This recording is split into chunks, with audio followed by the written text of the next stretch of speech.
C'était une journée toute simple après le travail. Un de ces moments privilégiés où le temps s'arrête, où l'on profite des belles choses. Je ne savais pas que ce moment aurait pu être le dernier de ma vie. J'accompagnais Hanover à son paddock et tenais secrètement dans ma poche un petit carnet pour écrire, loin des regards, tranquille à côté des chevaux, comme j'aimais tant à le faire. Moins d'une minute plus tard, une ruade allait me broyer la moitié du visage.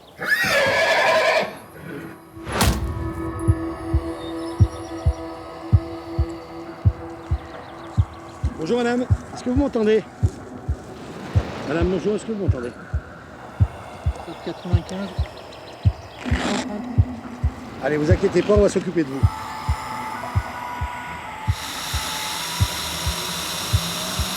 Ça va ma petite dame?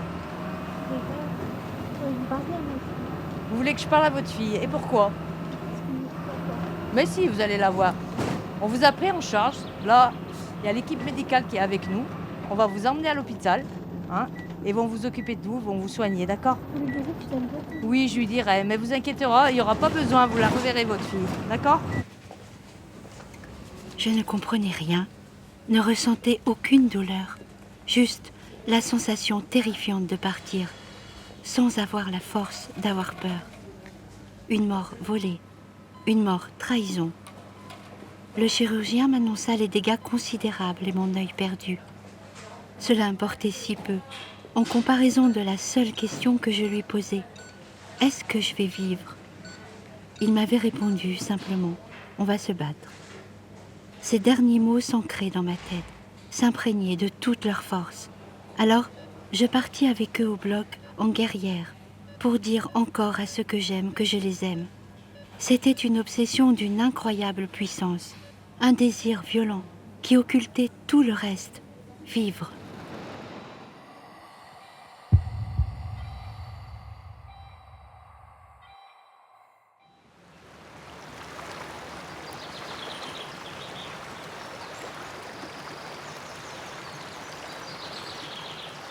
Le matin, je me suis réveillée. Un matin pas comme les autres. Mon matin. Maman et ma petite Emma venaient de rentrer dans ma chambre et leur silence m'avait réveillée. Quel réveil majestueux! Je voyais leur visage, revoyais leur visage, réentendais leur voix, même si basse, même chuchotée, même douloureuse sûrement. Mais pour moi, elles avaient ces voix, les accents d'une symphonie pastorale. Alors, ce matin-là, c'était le plus beau matin de ma vie. C'était une sensation difficile à expliquer, de plénitude, d'absolu, un sentiment de presque avant la naissance, un élan quasi spirituel, intrinsèque, que j'ai tellement besoin d'écrire aujourd'hui. Le papa d'Emma venait de nous rejoindre en précipitation. Il avait pleuré en cachette lui aussi. Et moi, à cette petite famille réunie, je souriais de toute mon âme. C'était une vie entière engagée dans ce sourire que nous partagions. Mais le partagions-nous vraiment, ce sourire? Les êtres les plus chers au monde qui se tenaient devant moi souffraient de me voir défigurée, atrophiée d'un œil. C'était à mon tour désormais de les rassurer et partir toute voile dehors pour ce voyage inédit, la réparation de mon visage.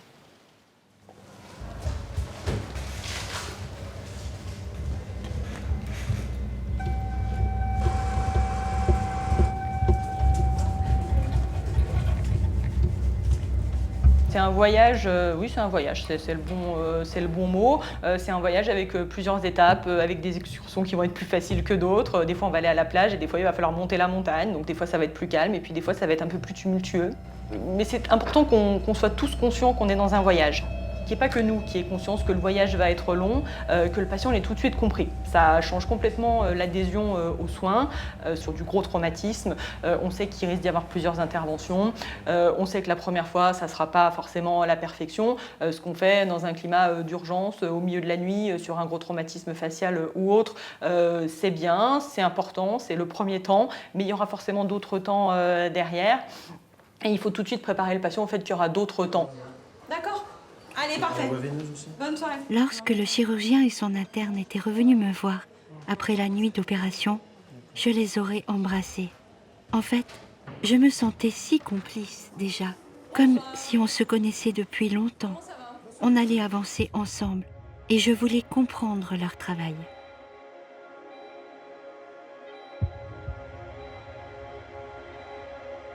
Sur de la traumatologie faciale, quand on a des très grosses fractures, le premier temps pour nous, c'est l'étude du scanner. Et ce qui va être intéressant, c'est de regarder où est-ce que c'est cassé. Et nous, ce qu'on cherche surtout, c'est quelles sont les surfaces osseuses qui sont dures, sur lesquelles on va pouvoir venir s'accrocher.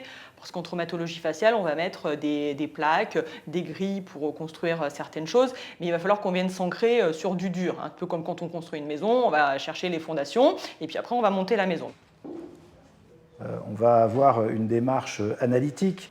Il ne faut pas que le traitement d'une partie vienne obérer les chances de réussite d'une autre. Donc il faut avoir une vision, je dirais, architecturale d'ensemble, mais envisager aussi chaque sous-partie.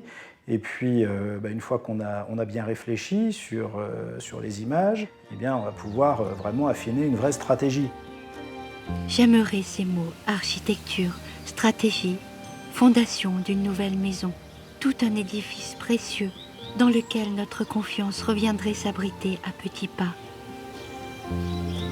Souvent, je repensais à Jackie, que je connaissais depuis mon enfance, dont le visage avait été complètement détruit lors d'un accident avec son avion. Elle qui avait volé avec passion sur les sommets des montagnes, c'est sur ces mêmes montagnes qu'elle était tombée un jour, il y a plus de 30 ans. Elle n'avait jamais revolé, mais s'était nourrie de ses rêves, souvenirs transportés jusqu'à aujourd'hui comme des joyaux. Je repensais à son courage, à sa volonté d'avancer. Je me décidai à l'appeler. Pourrions-nous ensemble raconter notre histoire afin de donner de l'espoir à ceux qui, comme nous, avaient un visage à reconstruire, une apparence à retrouver, une place à réinsérer dans leur propre regard. Ça, c'est mon Mont Blanc favori. Et moi, je me suis posée là, tu vois, au Dôme du Goûter. Tu vois, avec Henri Giraud. Tiens, le voilà, l'avion. C'était en 2 places, à Villars-Notre-Dame.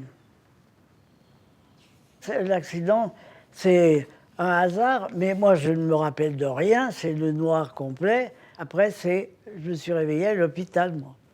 4-5 jours après. Et je me suis réveillée, j'ai vu les béquilles au fond de mon lit, tout ça. J'ai dit, mais qu'est-ce que je fais là? Qu'est-ce qui m'est arrivé? Puis j'ai dit, tiens, il y a des béquilles, donc c'est que je peux marcher. Alors déjà, j'ai un accident, mais quoi? Je ne sais pas. Et puis, je me suis levée pour me servir des béquilles, évidemment, pour voir si je marchais. Et évidemment, je me tenais avec les béquilles. Je suis allée dans la salle de bain et je vois une tête monstrueuse. Je me regarde, alors je penche la tête et je cherche, moi, je me cherche, moi. Et chaque fois que je penchais la tête à droite et à gauche, eh ben, je voyais cette tronche épouvantable qui ressemblait à un ballon de rugby avec J'avais plein de sang qui avait coulé dessous, j'étais rouge, rouge violette, qui coulait, qui était sous la peau de ce traumatisme. Et puis j'ai dit, ben ma petite, cette tronche qui te regarde, c'est la tienne. Alors là, j'avais 35-40 ans. Là, C'est belle cette photo. Hein. Là, c'est la farinette. Regarde, je porte Jean-François. Ah oui. Du temps où il était léger. Ouais, tu te rappelles de ma tête? Je me rappelle bien de toi, là. Ouais, oui. Bah, maintenant, j'ai les 2 têtes. Je me rappelle autant de toi comme ça maintenant que Oui, ça avant. oui. Tout ce personnel soignant qui venait, ils m'ont rassuré. Ils m'ont dit, écoutez, ça sera long, vous inquiétez pas, on va vous refaire une tête. Bon, j'avais 52 ans à cette époque-là, même âge que toi. Et j'ai dit, parce que moi, j'ai des enfants, je voudrais avoir des petits-enfants, et je ne voudrais pas leur faire peur, non. Ne vous inquiétez pas, on va vous refaire une tête, ça sera long, il faudra prendre la patience. Et je l'ai appris, la patience. Si on peut reconstruire les reliefs du visage à partir des os de la face, on privilégiera bien sûr toujours cette option. Après, il arrive parfois dans des traumatismes, notamment des traumatismes balistiques, où il était des traumatismes avec une très haute énergie cinétique, où une partie de l'os est absent. Dans ce cas-là, l'os, on va aller le chercher ailleurs. Donc, on peut se servir de l'os du crâne, on peut se servir de l'os des côtes, on peut se servir de l'os de la jambe, de l'os du péroné. C'est un puzzle qu'on va reconstruire avec plein de petites plaques en titane pour reconstruire le massif fascien. Et puis, on sait que derrière, il y aura plein d'autres interventions. Des fois pour redonner du volume à la peau, en injectant de la graisse sous la peau, parce que ce n'est pas en une fois qu'on reconstruit un visage. Quelques mois plus tard, devant le scanner initial, si impressionnant, je m'amusais à comparer là d'où je revenais.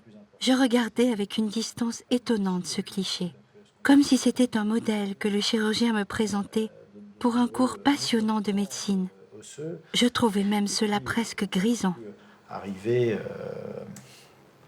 à quelque chose d'un petit peu impressionnant. Alors, on voit ce remodelage du bandeau orbitaire. Ça c'est du remodelage sur plaque. Cet important travail de stabilisation, de reformation du plancher de l'orbite, puisque là aussi on a une prothèse en titane qui va soutenir le contenu de cette orbite. Le travail de soutien de l'arcade zygomatique et puis le replacement du palais, puisqu'il y avait aussi une fracture à ce niveau-là avec les classiques plaques des fractures de Lefort. Je repartais, nourrie par ce travail d'orfèvre. Mais bientôt, une suspicion d'infection générale de la tête m'enverrait aux urgences. C'était comme si le chemin rebroussait en arrière. L'ophtalmologue de garde avait été radical. Il fallait enlever l'œil. C'est la seule fois où j'ai pleuré vraiment, beaucoup pleuré. Il n'était plus rien pourtant cet œil, plus qu'un petit moignon ridicule et enfoncé sous la peau. Mais il était là, encore, vestige dérisoire d'une vie d'avant. J'éprouvais désormais une sorte de honte, difficile à expliquer, et qui se mélangeait à l'immense tristesse de faire mal, encore, à ceux que j'aimais. Quand on me décabossait à l'hôpital, je remontais là-haut me reposer. Je ne voulais plus redescendre le week-end, leur imposer ma tête à mes filles et mon mari, tu vois, à ceux que j'aimais, leur imposer cette tête immonde, quoi. Alors on pense à toutes les gueules cassées, moi, les films que j'avais vus de la guerre et tout. Et bien voilà, j'étais en plein dedans, quoi. Quand on a un accident, c'est un moment, c'est un instant T, tout s'arrête, tout est transformé. Et on a cette envie de la baguette magique qui fait que cet instant n'est pas arrivé ou que cet instant est effacé et que tout est comme avant. Néanmoins, quand on a un accident, c'est jamais comme avant.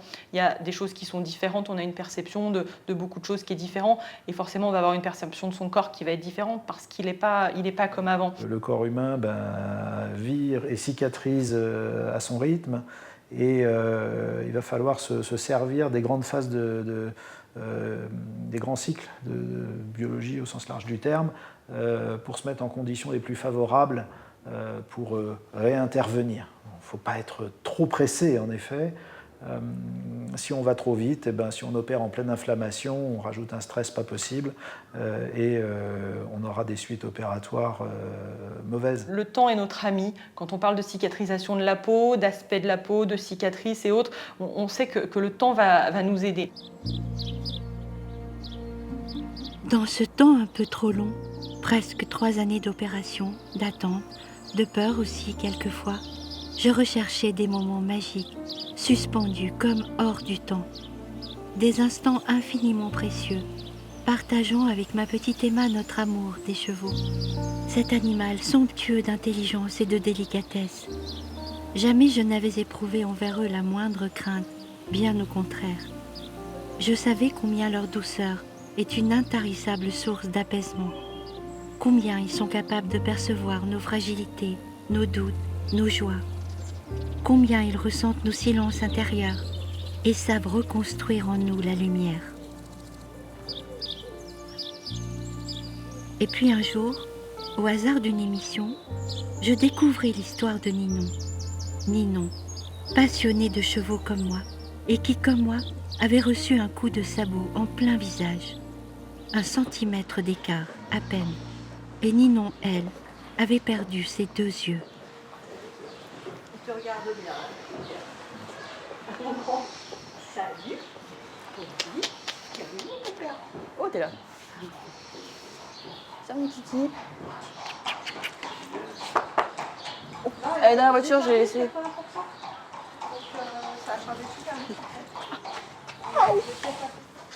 Moi, mon accident, je n'ai pas perdu connaissance, donc il est très clair, pour moi en tout cas. C'était un dimanche, et le dimanche, quand on n'est pas en concours, les chevaux, c'est souvent en repos. Et moi, j'ai mis l'un de mes chevaux au paddock, donc c'est comme un petit pré, où on les met pour qu'ils se détendent. Et en fait, au moment où je l'ai mis, moi, j'ai vu que sa protection était en train de s'enlever, et j'avais vraiment peur qu'il se blesse, donc c'est la protection de sa patte arrière. Et en fait, j'ai vraiment, par peur pour lui, j'ai voulu lui remettre, et au moment où j'ai voulu remettre le scratch, je sais pas, il a dû avoir peur de quelque chose, et en fait, du coup, il a donné un coup. Et en fait, vu que mon visage était derrière, j'ai pris le coup de sabot dans mon visage. Donc ensuite, j'ai été emmenée aux urgences, en urgence à l'hôpital. Et du coup, j'étais dans l'ambulance et ils m'ont ouvert les paupières donc, pour que je puisse leur dire un peu ce que je voyais. Et ils m'ont demandé, est-ce que vous voyez rouge ? Et ça a été un grand moment de solitude parce que moi, je voyais déjà tout noir en fait. Enfin, je voyais plus. Et c'est étrange. C'est étrange la sensation de ne plus voir alors qu'il y a un quart d'heure avant, je voyais mon monde tout à fait comme avant, quoi. C'est bon, hein ? Oui, c'est bon. J'ai posé la question de savoir si j'allais devenir aveugle, mais je me souviens que les mots, ils n'avaient pas vraiment de sens. C'était un peu... je demandais sans vraiment réaliser en fait ce que ça pouvait vraiment engendrer derrière. Du coup, ils m'ont répondu qu'ils ne savaient pas encore, mais le lendemain de mon réveil, mes chirurgiens ils m'ont annoncé que le diagnostic n'était pas très positif ni très engageant pour mes yeux, donc j'ai vite été fixée quand même. Je n'osais poser à Ninon la moindre question sur son visage qui avait été tellement abîmé et reconstruit. Comment le percevait-elle désormais ? S'était-elle reconnue, acceptée ? Je savais qu'elle avait repris les entraînements, les compétitions, qu'elle rentrerait bientôt en université de philosophie, mais son visage.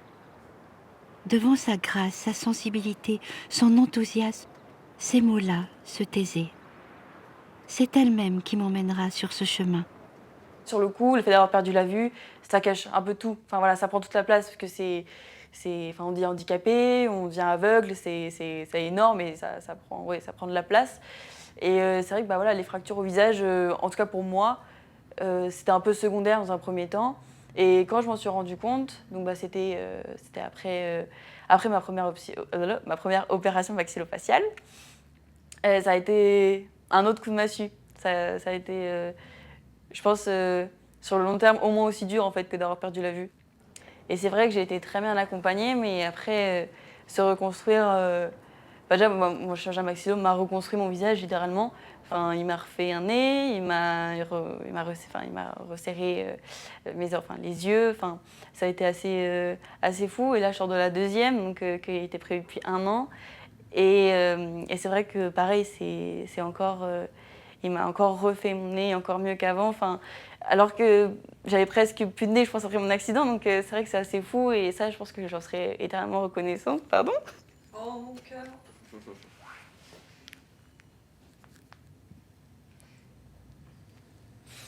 On arrête, Ninon.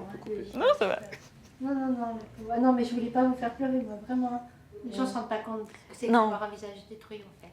Ou abîmé. Quoi. Non, c'est vrai. Même moi, en fait, au moment où ça m'est arrivé, je m'en suis pas rendu compte. Je m'en suis vraiment rendu compte après. Au moment, en fait, où j'ai retouché mon visage et où je me suis pas reconnue. En fait, j'ai pas reconnu mon visage. Un visage, je pense, c'est... en tout cas, voilà, moi j'ai vu pendant 17 ans, j'ai vu mon visage dans la glace tous les matins pendant 17 ans. Et le visage, c'est notre identité. Son visage, c'est soit...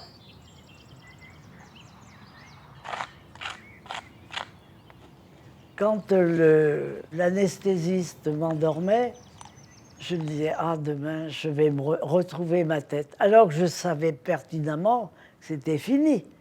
J'avais un visage allongé, j'avais déjà la tête toute ronde, enfin la tête que j'ai maintenant.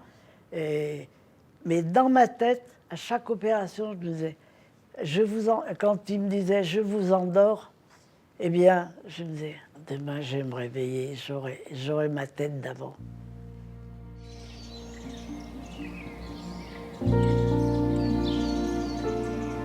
En écoutant Ninon et Jackie, elles qui avaient accepté de combattre en toute franchise avec le deuil de leur visage, je comprenais. C'est si important un visage. Je n'y avais jamais vraiment pensé, autrement que d'une manière coquette ou amoureuse, avec des inquiétudes, des exigences, des attentes, mais tellement rien de comparable avec une perte de repères. Mon visage était la plupart du temps, comme l'expliquent les neurologues en parlant de notre cerveau, en pilotage automatique. Il n'était ni beau ni laid, il était moi, tout simplement.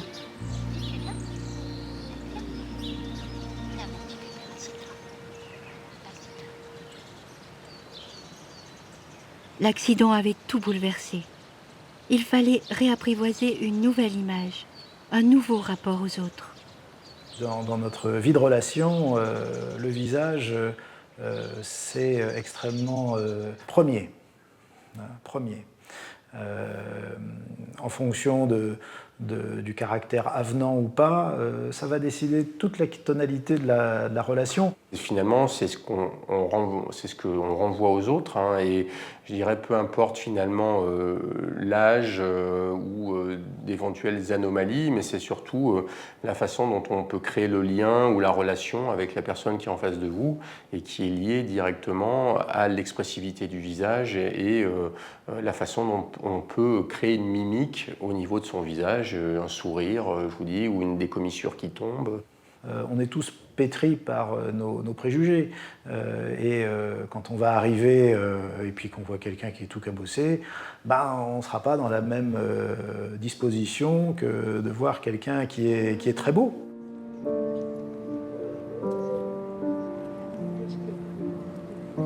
Je poursuivais mon voyage et apprenais, comme Jackie, la patience. Je me laissais prendre par la main, écoutant les conseils, ouvrant la porte aux espoirs nouveaux. Retrouver un jour un vrai sourire, et puis plus tard peut-être aussi un nouveau regard. J'avais tellement compris combien ceux qui nous reconstruisent s'engagent avec ce petit supplément d'âme que l'on appelle la passion.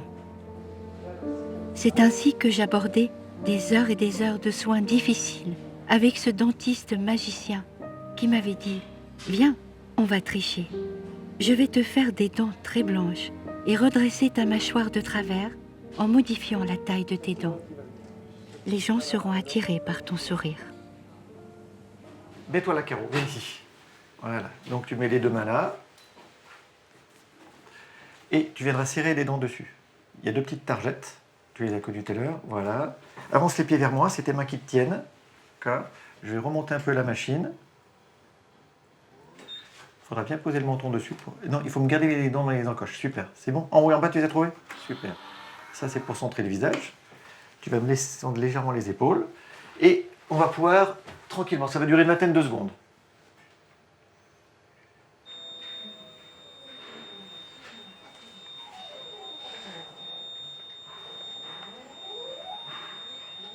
Donc on a toute ta mâchoire avec toutes les bridges qui ont été reconstruits sur tes racines qui se restent naturellement. Là, c'est les prothèses des chirurgiens maxillofaciales qui sont faciaux plutôt, qui ont permis de modifier la position des mâchoires. Ça, c'est ta grille qui est sous l'œil, d'accord, pour tenir l'orbite. Et ça, c'est tout le malaire qui avait été reconstitué. Tu vois, il y a plus de ferraille que d'eau, ça, cet endroit-là. Ah oui. Ouais. Et là, on va mieux comprendre. Voilà une reconstruction 3D, hein, d'accord, donc en scanner de ta mâchoire. Et on voit ce qui est le plus dur. Donc, la masse blanche, c'est le bridge en zircone qui est là. Ah. Et ça, ce sont donc toutes les pièces en titane qui ont été posées par le chirurgien maxillofacial. Et ce qui était important, c'est quand on a subi un traumatisme qui va modifier le visage, c'est essayer de retrouver des bases, et des bases peut-être sociales, psychologiques, et le sourire est quelque chose qui nous donne en première intention, on se livre avec le sourire.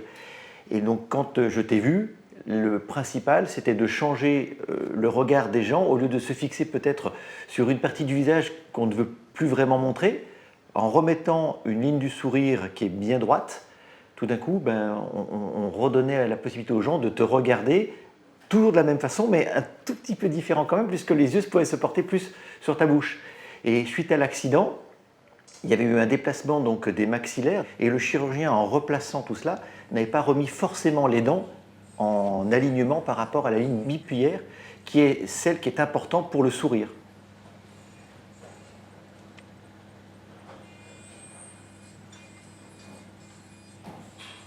Grâce à toi, parce qu'on a pris un moment, on a pu se permettre de travailler doucement et de reconstruire la position des dents.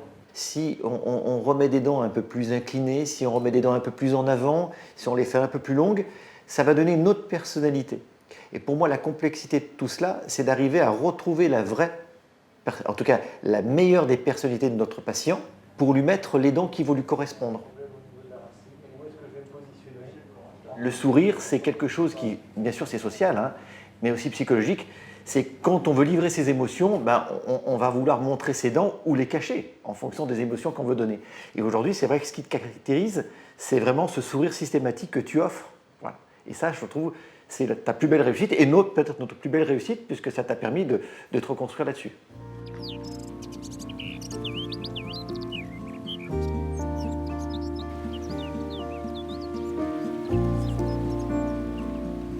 Au fond, la reconstruction de notre visage devient comme une quête du Graal, où l'on entraîne avec nous ce que l'on aime. Ils sont nos piliers incontournables, et l'on se sent responsable aussi de leurs inquiétudes, de leurs désirs, des moments de bonheur qu'ils auront à reconstruire avec nous, au coude à coude.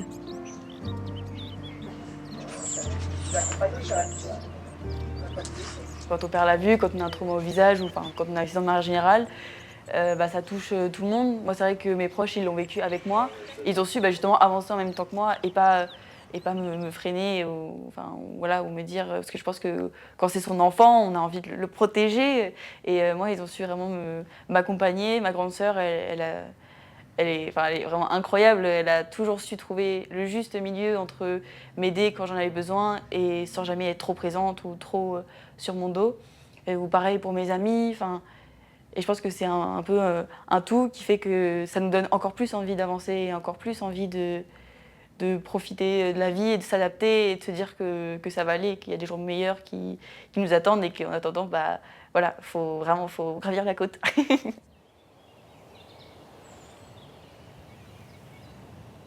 C'est drôle parce que tu ne te rends pas compte que tu puises. Tu fais un effort pour ne pas montrer ce qui te bouffe à ta famille, à ceux que tu aimes. Ah, moi, j'avais une copine qui était toujours « Oh, ma pauvre ». Et un jour, je lui dis « Arrête, je veux plus que tu me dises « Oh, ma pauvre ». Va voir dans le couloir les autres. Là, tu pourras dire « Ma pauvre ». Mais moi, je ne veux pas. Moi, ça va, je vais m'en sortir. Le regard de l'autre est des fois plus compliqué que son regard à soi-même. Et quand l'autre renvoie de la peur, de la terreur, de l'impression ou de la surprise ou de la peine, ce qui est parfois même encore pire, ça c'est compliqué des fois à gérer pour soi-même. Donc il y a deux parties. Il y a l'acceptation de soi et il y a l'acceptation par l'autre.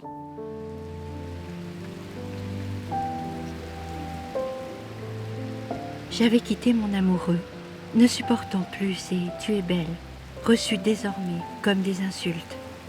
On est si nombreux à avoir un autre visage à réapprivoiser, chacun avec notre histoire, nos doutes, nos richesses aussi. Moi qui aimais tant regarder les personnes dans les yeux, deviner leurs émotions et leur partager la mienne, j'esquivais désormais leur regard. Et puis un jour, longtemps espéré, j'allais découvrir cet art qui datait déjà de milliers d'années et avait pris toute sa place pendant la Première Guerre mondiale. Le métier d'oculariste, c'était fascinant. Regardez-moi et essayez d'ouvrir le plus grand possible en me regardant. Super. Parfait.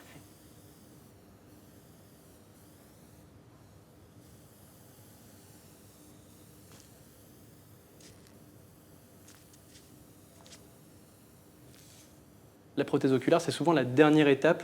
Il y a eu plein de choses très compliquées avant, de l'accident jusqu'à chez nous. Et nous, on arrive à la fin, on est juste là pour, en quelque sorte, essayer de parfaire le résultat qui a été fait avant par les chirurgiens maxillo, par tout le monde. Et nous, on ramène juste un petit plus. Et quand on arrive en plus à faire un super beau résultat, les patients sont que plus contents. Donc là, Caroline, du coup, vous avez donc votre auréole, donc qui est brune un petit peu plus sombre. Dedans, je vais apporter des nuances de brun orangé, comme on peut apercevoir ici. En sortie, je vais avoir également du brun jaune, un peu plus clair. Et il y a du dessin en fait. Enfin, un iris, c'est pas une couleur qui est posée. C'est des petites stries, des petites particularités. Donc c'est là où la photo nous aide. Photo numérique, on peut zoomer. Si on veut vraiment aller dans le détail, on peut vraiment s'approcher au maximum sans problème.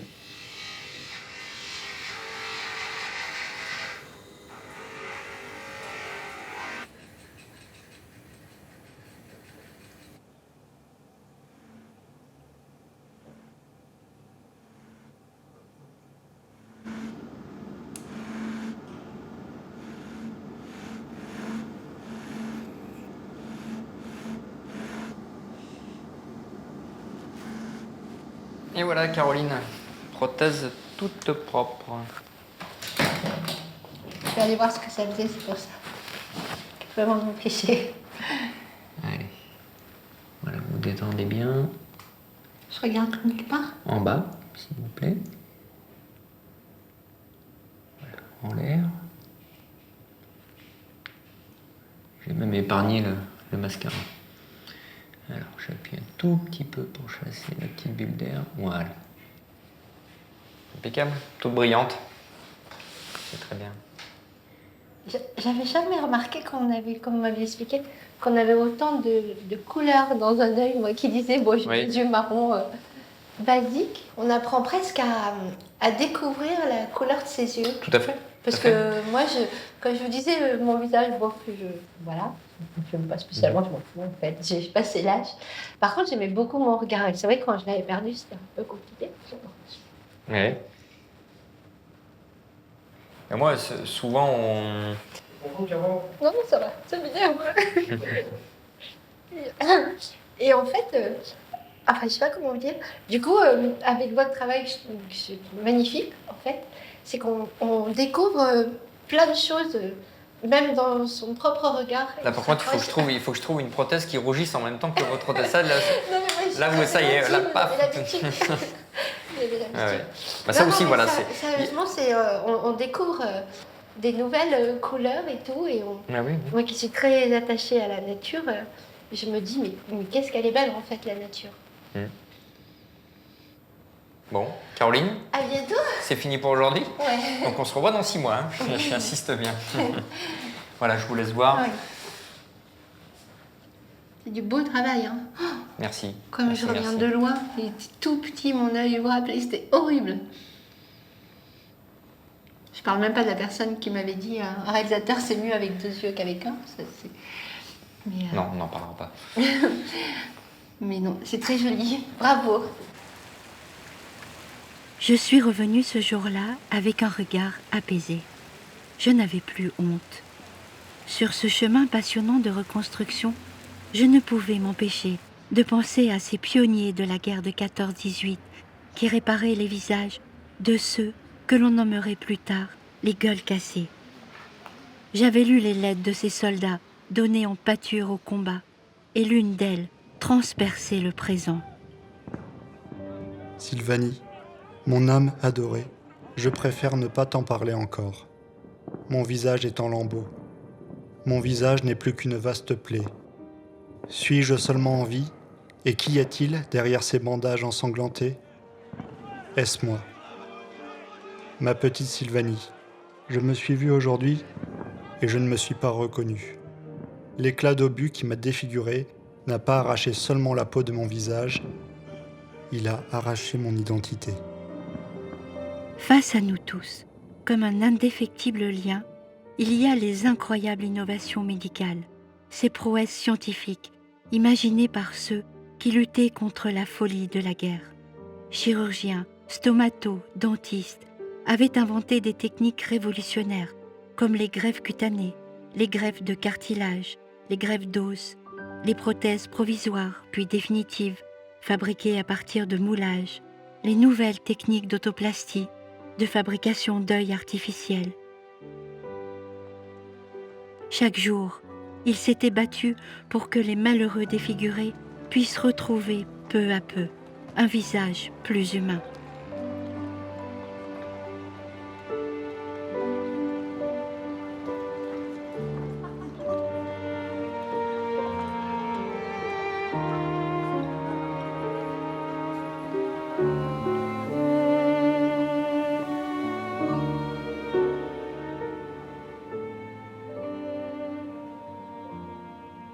Oui, on a une belle symétrie orbitaire. Hein. Là, c'est le plan bipupillaire est tout à fait correct. Et puis, on a une belle projection. Hein. Sur les arcades aussi, on est bien. On a un placement des parties molles qui est assez correct. Bon, vous aviez fait beaucoup de séances de kiné? Aucune. Aucune? J'ai ici au début 2-3, Ouais. puis après j'étais débordée pour mon boulot. Comme Ah là là là là, ben, vous vous en tirez bien pourtant. Sans que j'en ai fait 2-3, et puis après Ouais. c'était... Bon, bah écoutez, pour une petite visite de contrôle, pour moi, tout va bien. Super. Dans la chirurgie réparatrice, on arrivera quasiment ou jamais à la restitution ad intégrum. Il faudra se fixer une limite. Alors cette limite, au départ, elle est lointaine, parce que l'écart entre la cible et la réalité est très important. Mais au fur et à mesure des interventions, des prises en charge, on va constater non pas que cet écart va diminuer et puis finalement va devenir tellement peu important qu'il n'y en a plus besoin. On va surtout voir que à chaque intervention, cet écart, ça va patiner et qu'il ne va pas diminuer. Il va falloir saisir ça, que le patient apprenne que maintenant, ce ne sera pas mieux, ou pas beaucoup mieux. Hein, voilà. Et est-ce que ça vaut vraiment le coup de se faire opérer pour pas grand-chose de mieux? Et puis que le chirurgien fasse aussi comprendre que, bon, on comprend que c'est difficile, on comprend que c'est pas parfait, mais là, on est plus dans le travail psychologique, hein, de deuil par rapport, on ne peut pas appeler ça un deuil, mais de perte de l'image qu'on se fait, et que maintenant, il va falloir accepter. Donne ta base, va chercher ta base.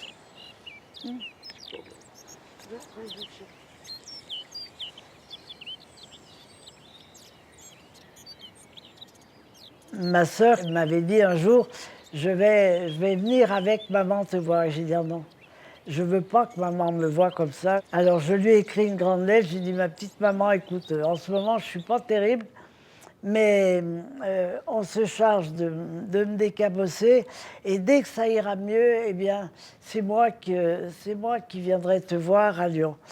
Et puis, ça a duré 2 ans, oui, bien 2 ans après l'accident.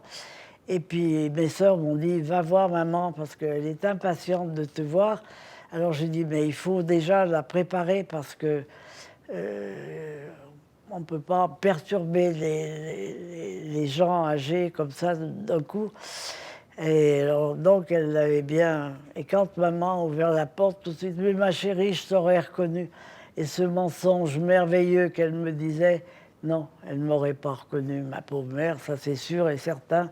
Moi, j'ai réappris à reconnaître mon visage au toucher. J'ai dû réapprendre à me dire, bon, bah voilà, ça maintenant c'est mon nez, ça c'est mes yeux. Pareil, quand on a des prothèses oculaires, au début, ça fait bizarre voilà, d'avoir des yeux en plastique. Mais au final, pareil, moi, ils m'ont rendu un regard et ils m'ont rendu des yeux qui esthétiquement Alors, comment dire? Ils m'ont rendu des yeux, voilà. Enfin, c'est... Regarde, quoi. Oui, c'est ça. Exactement. Et en fait, voilà, enfin, on dit souvent que l'apparence, ça compte pas, etc. Mais quand ça... Je pense que quand ça nous touche nous-mêmes, quand c'est de soi et que c'est aussi important, ça nous touche d'aussi près que notre visage, bah, l'apparence, en fait, c'est quand même beaucoup, c'est quand même important. Et c'est vrai que oui, il faut apprendre à se reconstruire avec un nouveau visage, comme il faut apprendre à se reconstruire une nouvelle vie, en fait.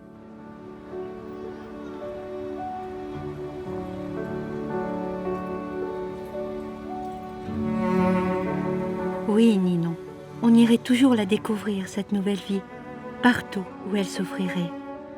On irait en recueillir toutes les saveurs, puisant inlassablement dans nos souvenirs, nos passions, notre présent, éclairant nos pensées en devenir à travers les mots des autres, ces écrivains, poètes, philosophes, qui nous habitent toutes les deux et ouvrent inlassablement les portes blindées des lourds moments de désarroi.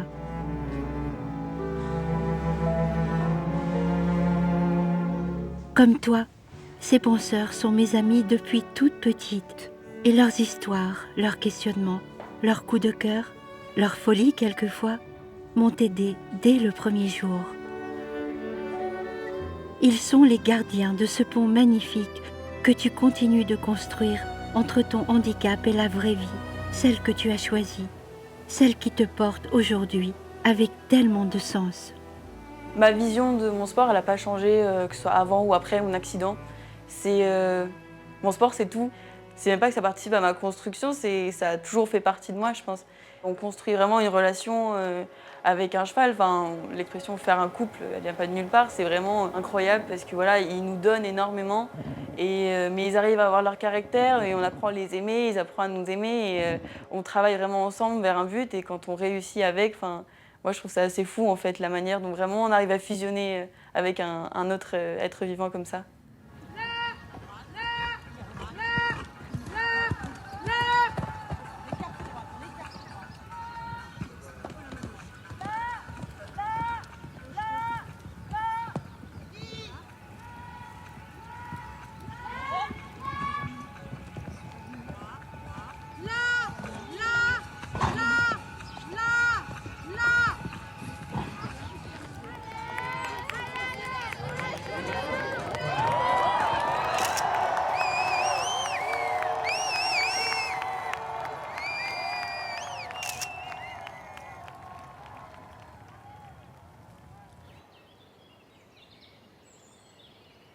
Quand je décollais, que j'étais seule dans mon avion, mais qu'est-ce que j'étais heureuse. J'étais bien dans les airs, personne ne m'embêtait. Quand on est en l'air, on voit les petites maisons dans les prairies, la fumée qui sort et tout est serein, tout est tranquille. On ne voit pas le malheur qu'il y a. Voilà, j'étais apaisée. J'ai vu des choses... Ah oui, j'ai eu une vie merveilleuse, merveilleuse.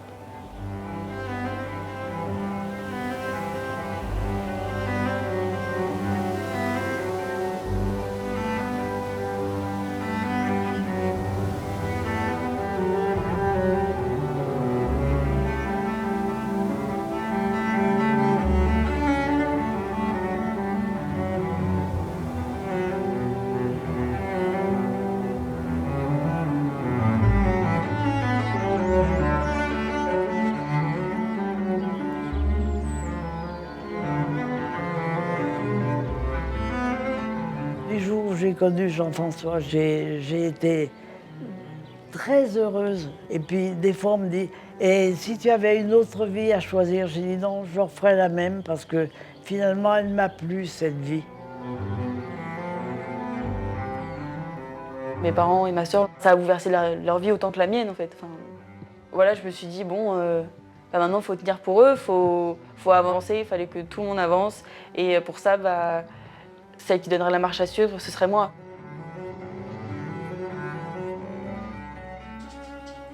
Voilà. Hein? Oui, petit bébé. Oh là là là. Bisous bébé. Bisous tata. Elle t'aime comme tu veux. C'est vrai qu'elle était toute petite quand tu as eu ton accident. Elle était Vinus, ouais. Elle avait 7 mois. Elle était dans la voiture. Ah oui, je me rappelle. Elle allait en avoir pour des heures et des heures. On a cherché la chambre, et puis on nous a dit, bon, c'est telle chambre. Et moi, je rentre, je dis, allez, maman, c'est pas là. C'est pas elle, ça. Elle me dit, si, c'est elle.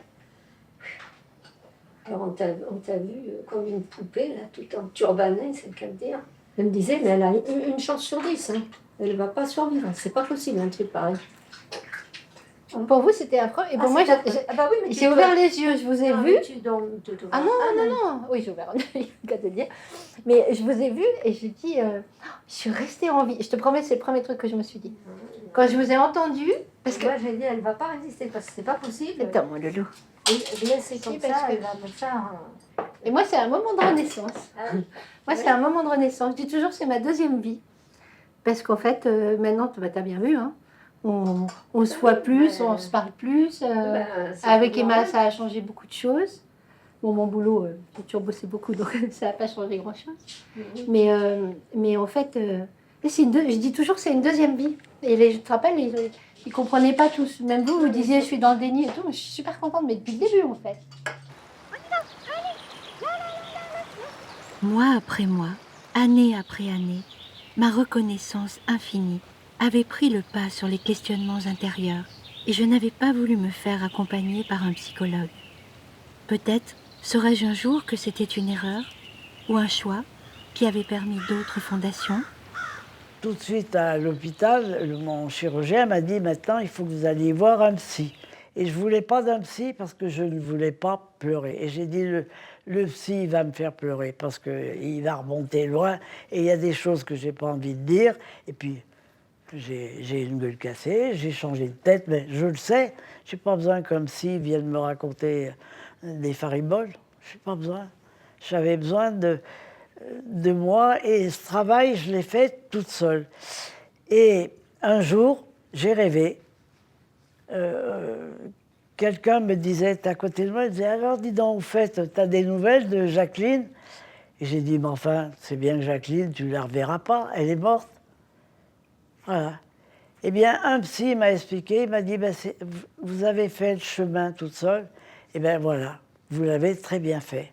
J'ai des projets, je fais des rencontres, des occasions que j'aurais jamais eues sans mon handicap.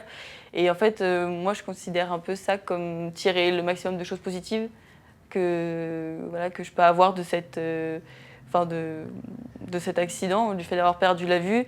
Je me dis que voilà, c'est pas la chose que j'aurais voulu avoir dans ma vie, c'est sûr.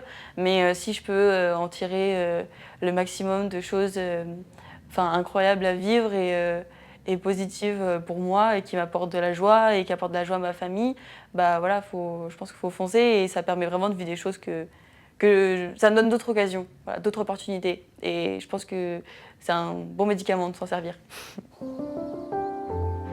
Comme elle est magique, cette force que l'on puise en nous, si puissante, un peu comme si ce n'était plus nous.